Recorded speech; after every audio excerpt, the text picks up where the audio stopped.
This is the CC Radio podcast. It was just the most massive thing I've ever seen. To tell you the honest truth, I thought, well, we're the only ones left on this planet. Something's happened. We've missed something here. The fear that went in me when I seen it was just like the feeling. I'd say it was fear, but I've never felt that feeling before in my entire life. It's a weird feeling, like you can't explain it when you don't know. You feel like you're being followed, but you don't know what it is. We had two to our right, another one in front of us, another one to the left, and another one just across the road, shaking the daylights out of the tree. All we get was a big red eye. I remember waking up and looking at the end of the bed, and there was a figure there, almost insect-like, and then I blacked out. Welcome to the show, everyone. You are listening to Believe, Paranormal and UFO Radio. My name is Cade Moyer, and thanks for tuning in. If you've had an encounter, get in touch with me. My email address is believe@ccradio.com.au, or you can message me on Facebook at facebook.com/Believe UFO Radio. If you enjoy this episode, there are a few things you can do to help the show. Firstly, you can go to iTunes and leave us a 5-star rating and review. Or you can share the show around social media with your friends and family, and that would help us grow. Tonight I'm joined by Neil, and Neil's been having weird encounters on his farm just outside of the Canimbla National Park, which is about 5 hours west of Sydney. Neil, welcome to the show. G'day, Kate. Thanks for having me. Mate, it's great to have you on. The little preamp talk that we had before we hit record, you've kind of doubled the amount of encounters you've had.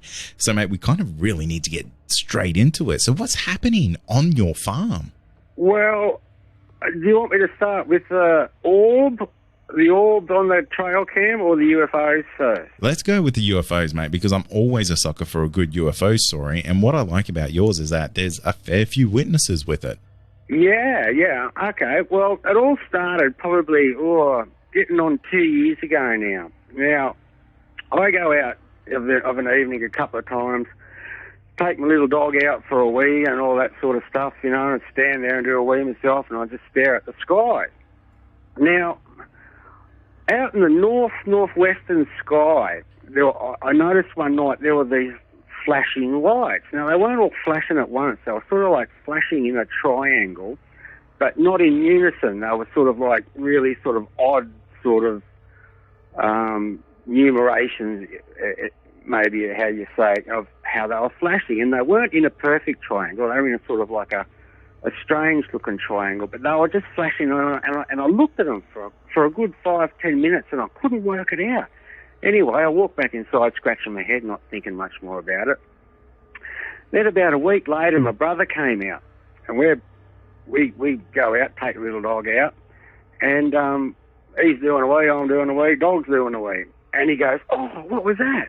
And I go, "What, mate?" And he goes, "Just up there." And now this was in the southern sky, where the Southern Cross usually hangs out. And I said, "What?" And he goes, "There was this massive red flash." And I went, "What?" He goes, "Yeah, there was this red flash." And I went, "Geez, that's odd. You know, you often see white flashes and stuff from shooting stars, but never red ones." And he goes, "Yeah." So anyway, I said, "Well, that's strange you should say that, because the other night I was looking at these flashing lights," and I said, "I'll show you where." So we walked around the corner. I said, "Up here is where they were." And bugger me if these things weren't flashing or started flashing. As I said it, I don't know, but they were flashing. And we both looked at them for a good 10 minutes, and we go, "What could it be? Could it be a drone?" It's not a drone. It's not a helicopter. It's not fireworks. It's not it's not satellites. What could it be? We couldn't work it out.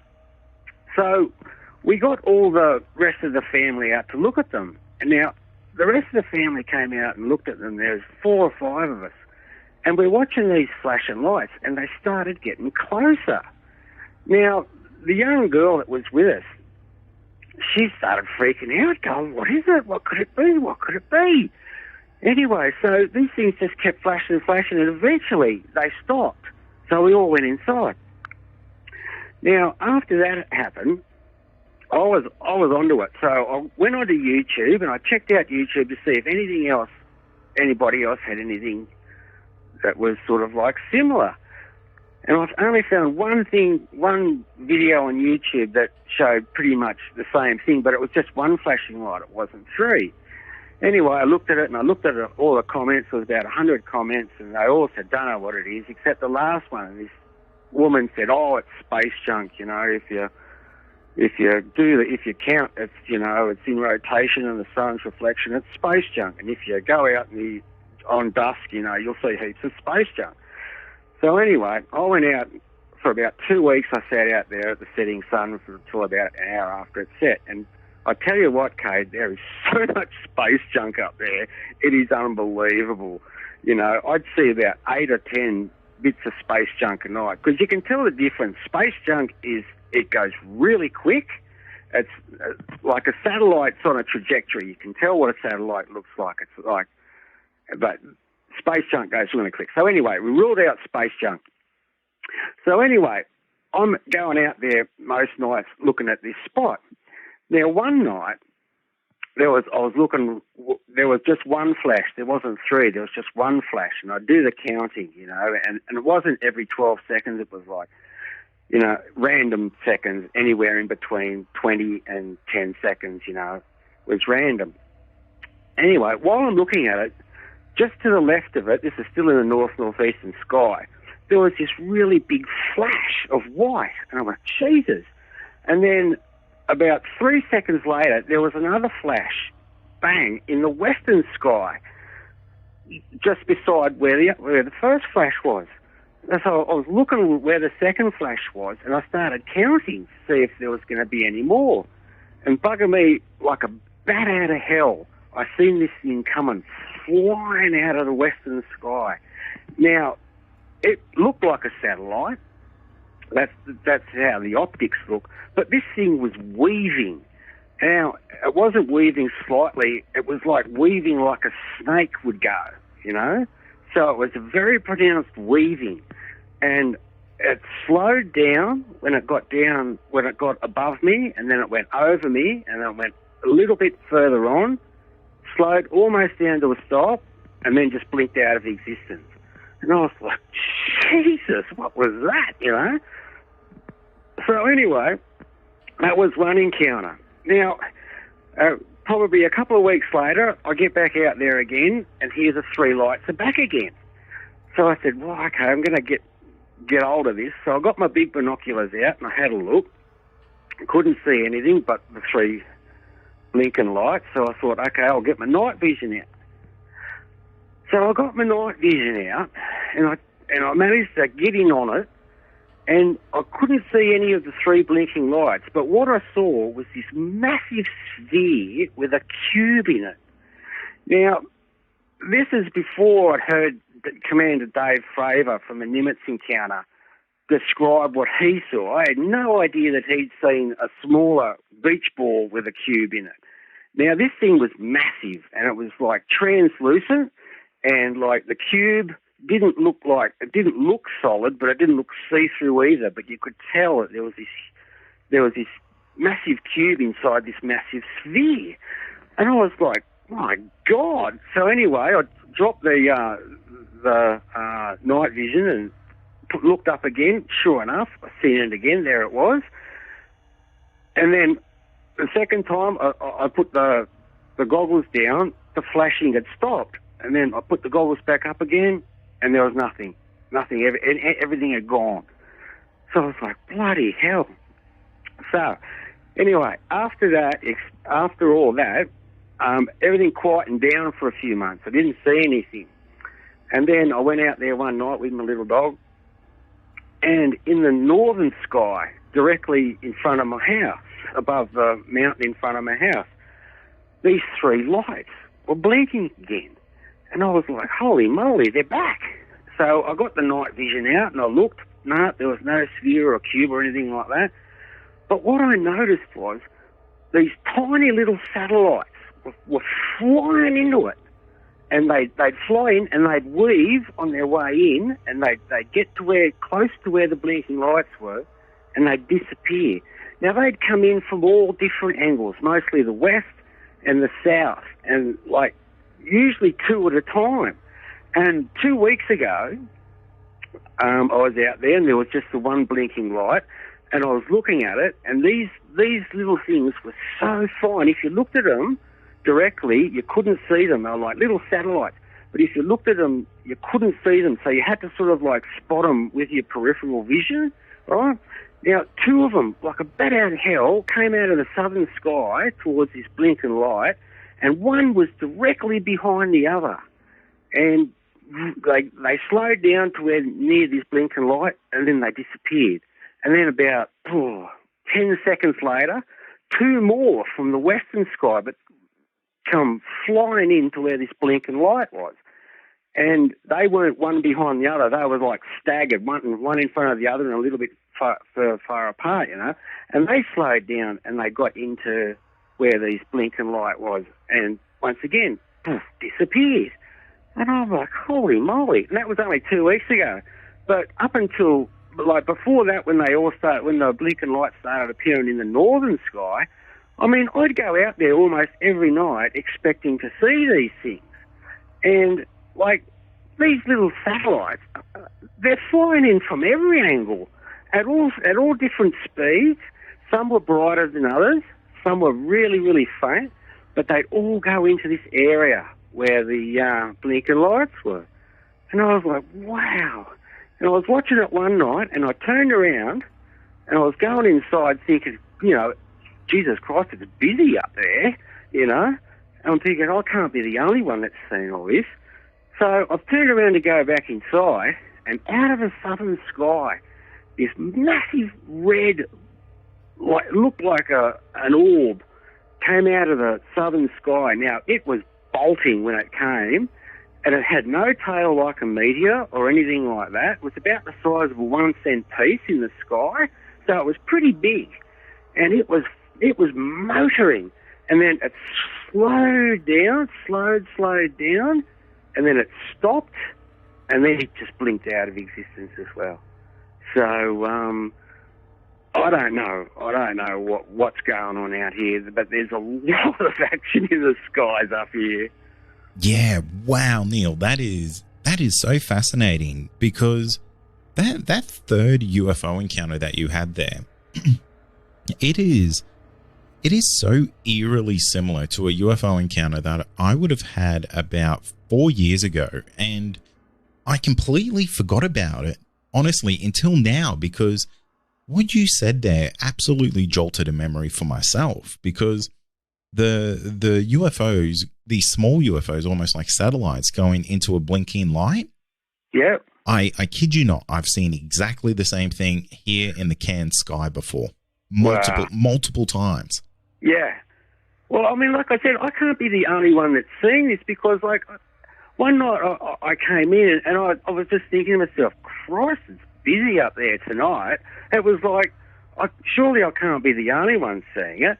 So, like, I went on Facebook and a couple of UFO sites and stuff like that, and wrote a few things, brief description of what I've seen.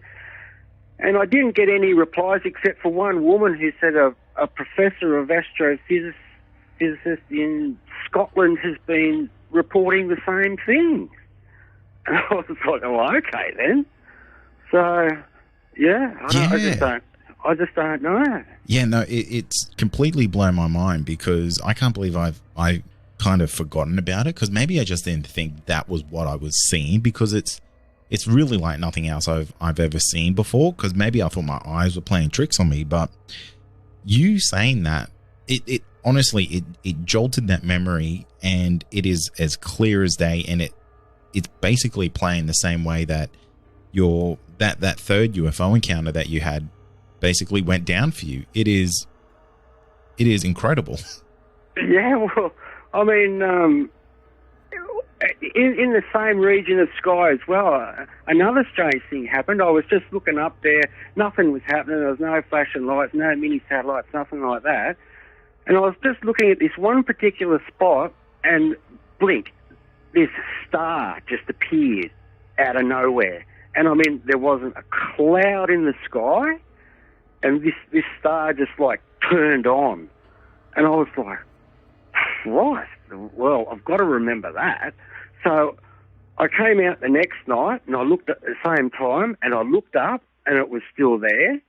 And then I came out the night after that and I looked up and it was gone.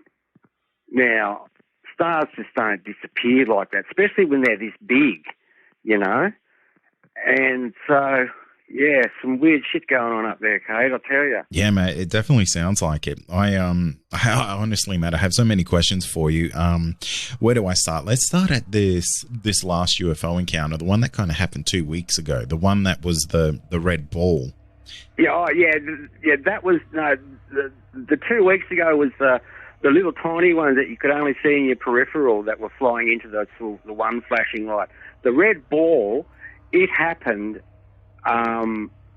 after those two flashes in the western sky and that one coming like a bat out of hell out of the western sky. I've turned around to walk back in the house and this big red ball was just like bolting through the sky and then slows right down, hangs for a second, and then just blinks out. I mean, meteors don't do that, you know. No, and planes don't do that. No. I mean, like, we see planes over here all the time, and every now and then you'll catch one in the corner of your eye and you go, oh, is that one? And then you'll look at it for a couple of seconds, and you know straight away that that's a plane, you know. Yeah, absolutely. So this red one that you saw, was it making any noise at all? None. Not a peep. And in your opinion, how fast do you think this was going? Do you think that was kind of going faster than the speed of sound or anything like that? Yeah, it would have been. When I initially saw it, it was rocketing. It was really moving quick, and it slowed down really quick too. And it had no tail.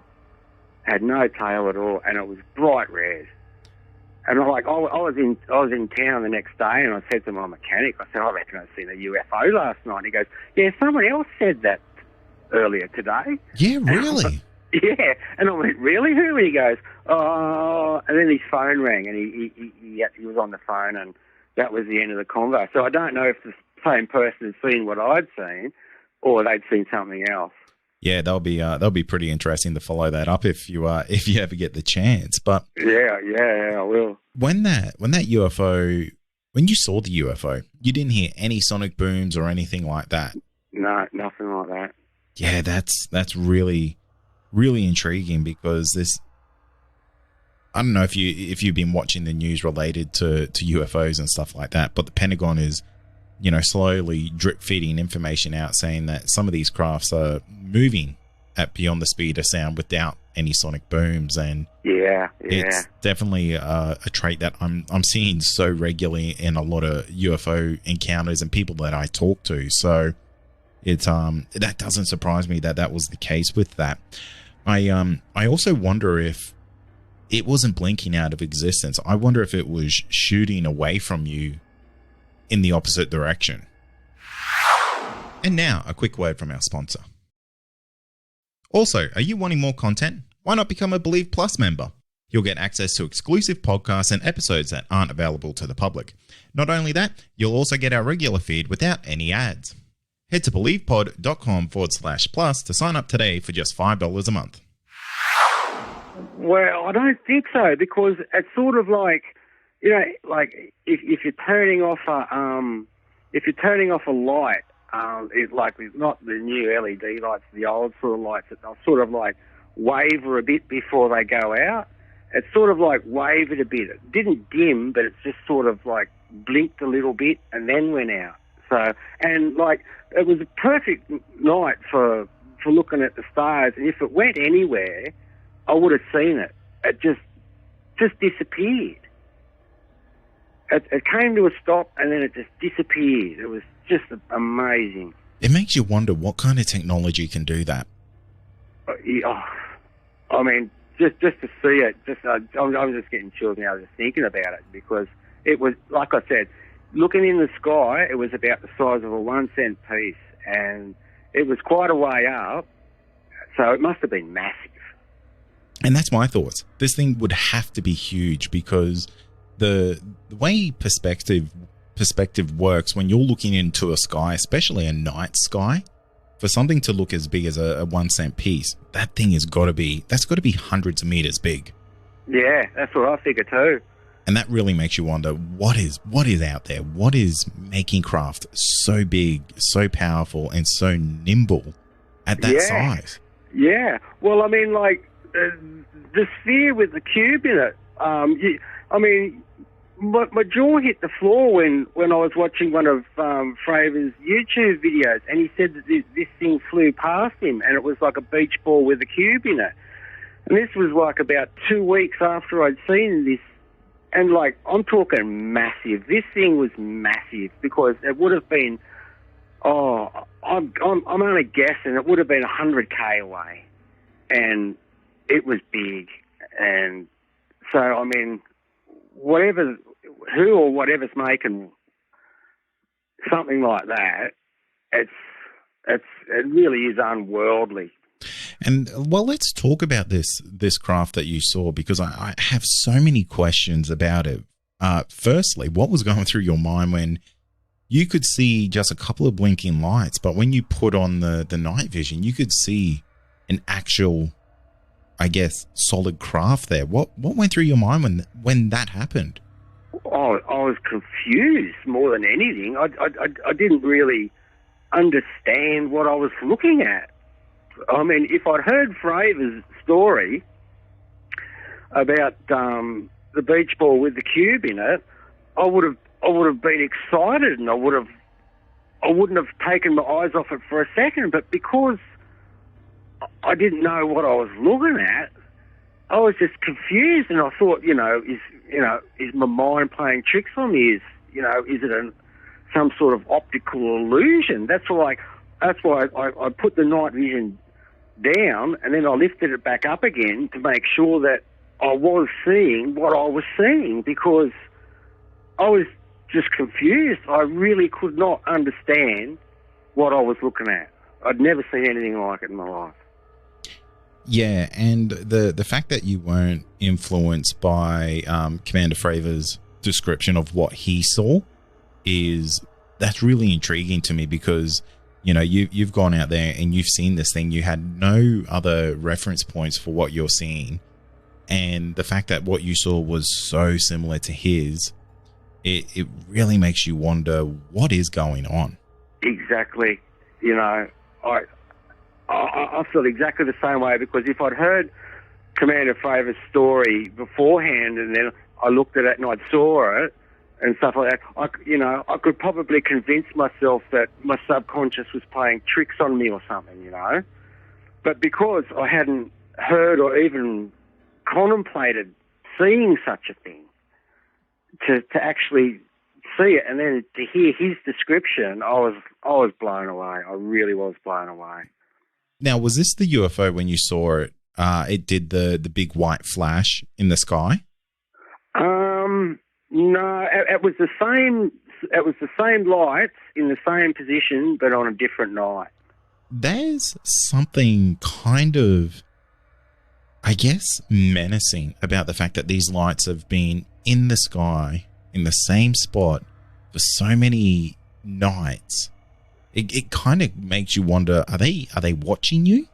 Well, I mean, I've thought the same thing, because, like, when got the whole family out, there was like 6 of us, and we're all looking at these lights, and we're all talking about it and mulling it over. What is it? What could it be? And we're all confused because none of us had ever seen anything like it. And then as we're talking about it and throwing out questions in wonder, they started coming closer. And I piped up, Jesus Christ, they're coming this way. They're moving closer towards us.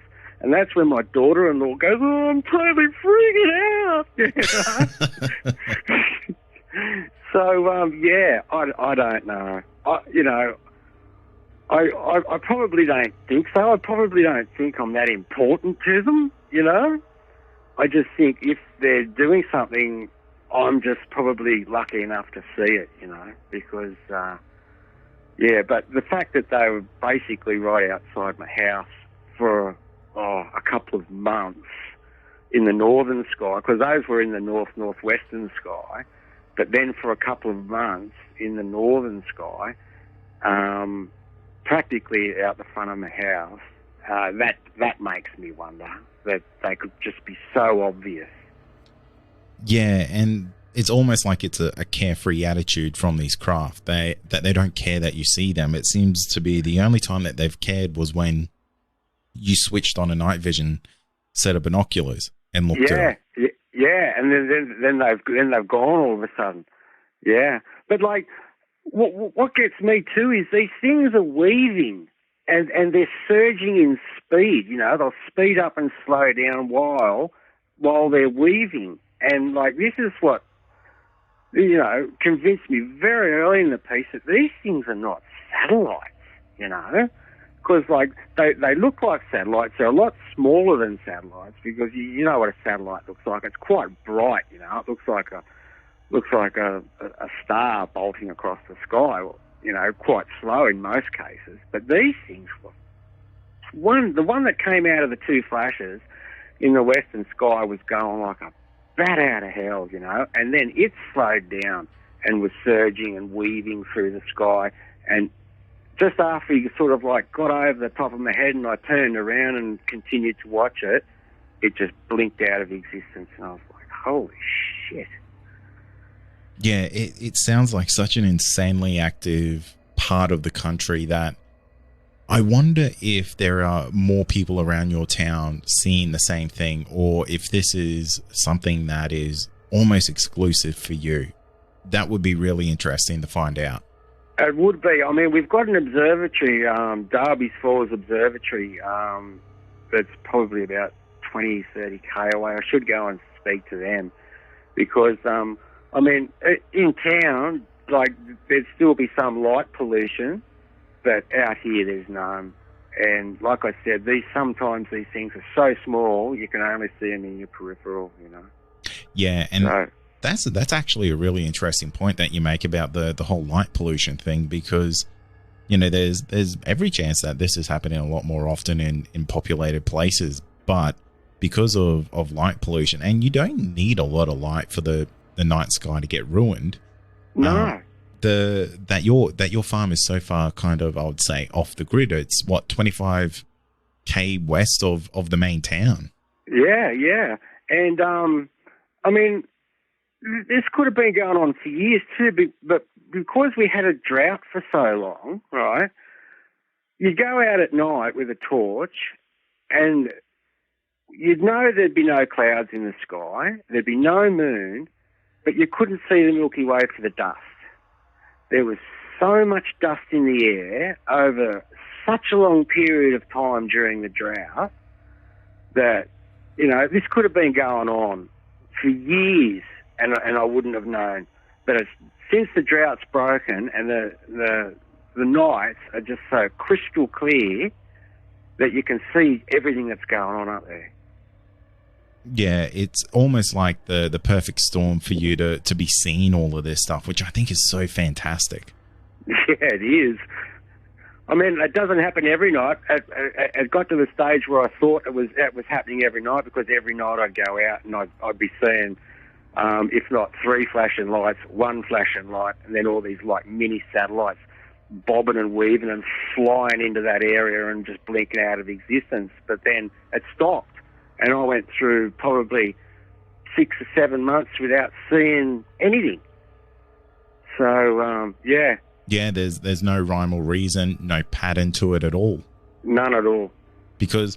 I think some people who will be listening to the podcast might be saying, well, maybe you're just looking in the night sky and the sky's moving depending on the time of the year. But the fact that you're going out there on I guess, a regular occasion and they're there, then they're not there, then they are there during very similar periods of the year, in my opinion, you know, that kind of negates the fact that, you know, what you're seeing is potential just natural phenomena in the Milky Way.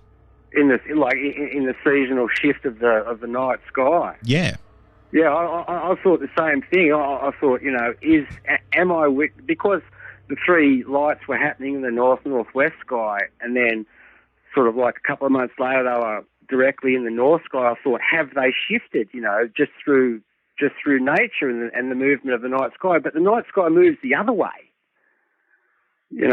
Yeah. So that all those theories just go straight out the window. Yeah.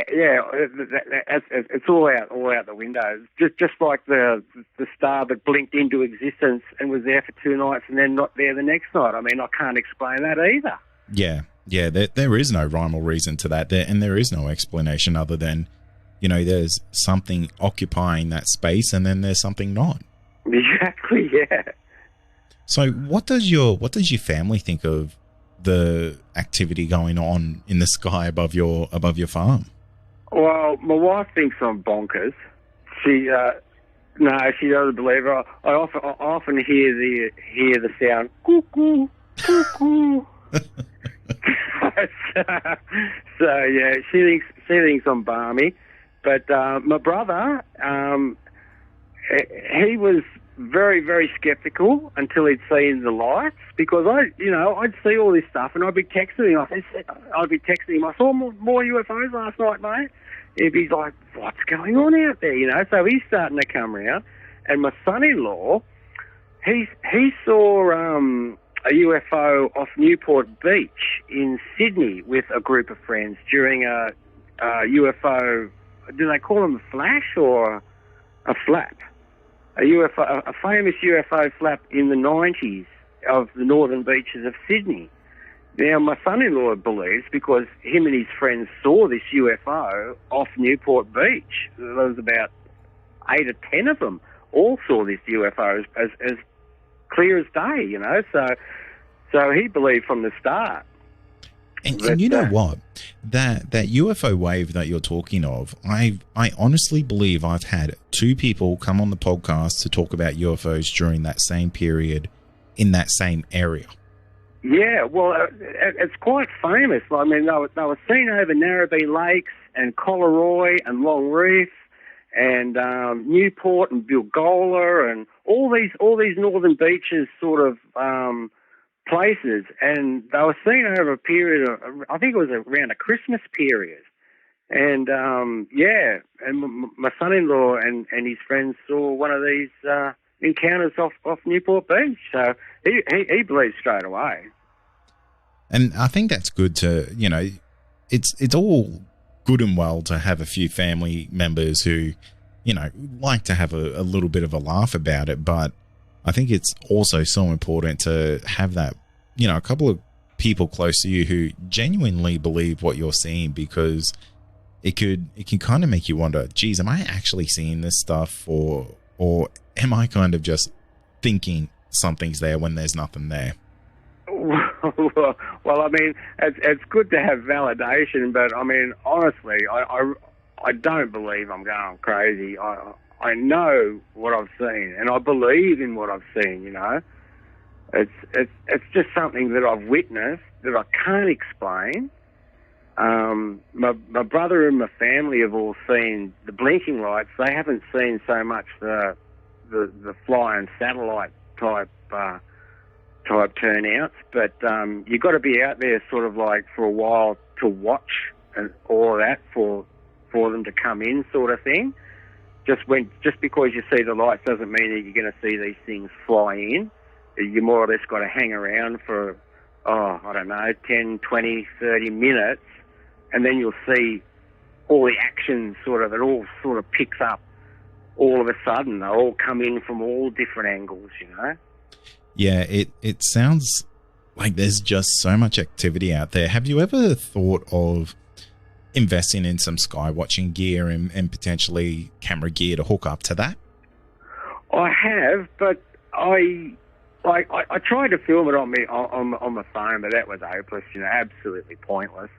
Well, I have thought about it, but that's about all I've done. I've only thought about it. I mean, these things, like I said, sometimes they are so small. I really doubt that anything would pick it up but the naked eye, Yeah, and that's a fair point too, because, you ask anyone who's taken a picture of the moon, guarantee you it looks shit on their phone, and you're trying to capture something that's a fraction of the size of that on video, which it's basically an impossibility, because that's what that's the number one thing that a lot of skeptics have is, everyone has phones in their pockets. How come they're not getting good pictures or videos of these UFOs? And like you said, what you're seeing can be so minute in the sky that you have no chance at capturing it. And it happens so quickly as well. It's not like it hangs around for you to sort of like move your camera into that position and have it focused and get it focused and everything like that. It's basically, it's over as it happens, It usually happens that quick that, did you see that sort of thing? It's gone, Yeah. It's just very, very quick. So, Neil, what do you think you're seeing above your farm? Well, I used to believe in that what I was seeing and everything like that was like aliens, but I'm not going down that road anymore. I'm starting to believe that what I'm seeing is part of a phenomenon that's always been here, and they're either living in another dimension or they have some ability to cloak themselves from us so that we can't see them for real. I'm not sure, but I'm sort of like drifting away from spacemen and starting to believe that it's sort of like natural phenomenon, that they've always been here. Yeah, I think that's a great answer, because it's so easy to go down the path of, oh yeah, these are little green men piloting ships from Mars, or something like that. Who knows what's next on the radar for you? Because it sounds like your interactions with these lights are getting more fantastical as time goes on, because it's almost like they're getting a little bit more brazen. Well, I mean, they are, because like I'd never seen one behind the other go into this zone and then disappear, and then two from the opposite, from sort of like two from the south, one directly behind the other, and then two from the west come in about 30 seconds later. So, I mean, like, you had to be looking at that spot to see it, If you were looking just a little bit away, you would have missed it. You had to be looking at that spot. So, yeah, it makes me wonder too. Well, Neil, I want to thank you for coming on the show, mate. Your encounters are super fascinating, and the fact that you saw essentially the same UFO encounter that I saw about 4 years ago, and it just absolutely jolted my memory, has been, I guess, a bit of a treasure for myself. So thank you for coming on and sharing your stories, mate. It's my pleasure, Cade. And that's going to do it for tonight. And remember, if you have had an encounter, get in touch with me. My email address is believe@ccradio.com.au, or you can message me on Facebook, and that's facebook.com/Believe UFO Radio. Until next time, stay safe, and you've been listening to Believe Australian Paranormal and UFO Radio.